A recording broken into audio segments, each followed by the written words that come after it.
त्याला कोणाची भीती होता, सिंहासारखा आमचा बाबा, नव्हती त्याला कोणाची भीती.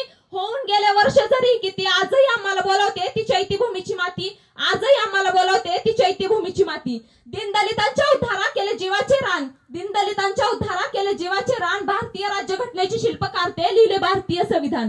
भारतीय राज्यघटनेचे शिल्पकार ते, लिहिले भारतीय संविधान.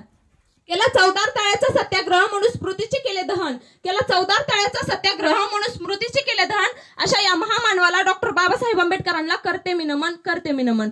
अरे कोण होते डॉक्टर बाबासाहेब आंबेडकर? अरे कोण होते डॉक्टर बाबासाहेब आंबेडकर? डॉक्टर बाबासाहेब आंबेडकर या शब्दाचा अर्थ तरी माहितीये का? बाणेदार स्वभावाचे, बारकाईने अभ्यास करणारे, साधक ते बौद्ध धर्माचे, हे हेतू ज्यांच्या सर्वसामान्यांच्या विकासाचा, बदल समाजात घडवून आणणारे, आनंद सर्वसामान्यांच्या जीवनी आणला. बेधडक सत्याग्रह केला म्हणून बेधडक सत्याग्रह केला 14 तळ्याचा. डगमगले नाही संकट आल्यावर, करते समाज उन्नतीचे, रचयिते ते भारतीय समाजाचे. अनेक वर्ष चातुर्य व्यवस्थेच्या नावाखाली अन्याय सहन करणारे समाज बांधव, ज्यांना खायला अन्न, प्यायला पाणी व चालायला रस्ता सुद्धा मिळणे कठीण होते, अशा या समाज बांधवांना त्यांचे अश्रू पुसून त्यांना जगण्याचा अधिकार मिळवून देण्याचे कार्य डॉक्टर बाबासाहेब आंबेडकर यांनी केले. एके दिवशी भीमराव पेपर देऊन आले, जेवायला बसले. जेवता जेवता वडिलांना विचारलं, बाबा तुम्ही नाही जेवत? वडिलांनी सांगितलं, भीमराव तुमचं हो द्या, तुमचं झालं की मी जेवतो. दुसऱ्या दिवशी भीमराव पेपर देऊन आले, जेवायला बसले. जेवता जेवता वडिलांना विचारलं, बाबा तुम्ही नाही जेवत? तसे बाबा म्हणाले, भीमराव तुमचं हो द्या, तुमचं झालं की मी जेवतो.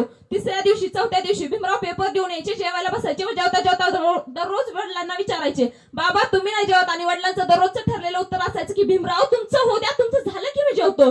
चौथ्या दिवशी, पाचव्या दिवशी भीमराव पेपर देऊन आले, जेवायला बसले. जेवता जेवता वडिलांना विचारलं, बाबा मी तुम्हाला रोज विचारतो की बाबा तुमचं जेवण, आणि तुम्ही सांगता की भीमराव तुमचं हो द्या, पण बाबा माझं जेवण झाल्यानंतर टोपलीत भाकरी शिल्लक राहत नाही, तर माझं जेवण झाल्यानंतर तुम्ही खाता काय? तुम्हाला भूक नाही का लागत?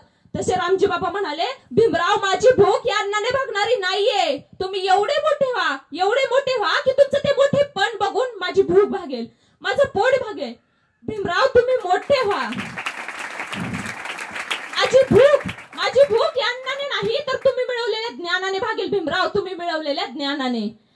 घरात नीट परिस्थिती नाही, घरात नीट उजेड नाही, म्हणून आम्ही अभ्यासाला बसत नाही. अरे ज्यांच्या घरात वीजच नव्हती, रस्त्याच्या दिव्याच्या खांबाखाली ज्यांनी अभ्यास केला, शिक्षण घेतलं, ते डॉक्टर बाबासाहेब आंबेडकर. आजही त्या कोलंबिया विद्यापीठात जर गेला ना, तर आजही त्या अमेरिकेच्या कोलंबिया विद्यापीठाच्या प्रवेशद्वारावर लिहिलंय की शतकातील सर्वोत्तम विद्यार्थी डॉक्टर बाबासाहेब आंबेडकर. दीनदलितांचे कैवारी तुम्ही, गोरगरिबांचे सहारक तुम्ही. दीनदलितांचे कैवारी तुम्ही, गोरगरिबांचे सहारक तुम्ही. बाबासाहेब तुमच्या कर्तृत्वामुळे सर्वांना मिळाली जगण्याची हमी. बाबासाहेब तुमच्या कर्तृत्वामुळे सर्वांना मिळाली जगण्याची हमी. जय भीम, जय महाराष्ट्र.